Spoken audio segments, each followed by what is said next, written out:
Ang sekreto ng matibay at malusog na lahi ng manok. Ang isang mahusay na breeder ay hindi lang tumitingin sa panlabas na anyo ng kanyang mga alaga, kundi inuuna rin ang kalusugan at tibay ng kanilang lahi. Hindi sapat ang ganda ng katawan o kulay ng balahibo.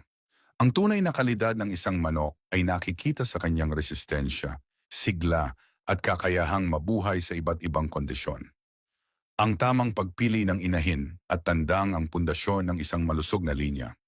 Piliin lamang ang malalakas, walang sakit, at may magandang record sa panganganak at pagpapalaki ng sisiw. Ang mahinang lahi ay madaling dapuan ng sakit at hindi makakapagbigay ng magagandang offspring. Mahalaga rin ang tamang nutrisyon upang mapanatili ang lakas ng lahi. Ang balanseng pagkain na may tamang protina, bitamina, o mineral ay nakakatulong sa mas malakas na pangangatawan, mabilis na paglaki, at mas matibay na resistensya laban sa sakit.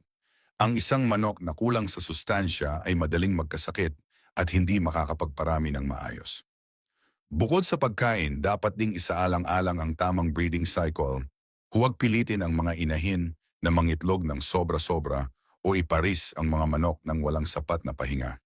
Ang pagpapahinga sa breeding stock ay nagbibigay ng mas malusog na offspring at mas matibay na inahin sa hinaharap. Ang pagpapatibay ng lahi ay isang proseso na nangangailangan ng pasensya at dedikasyon.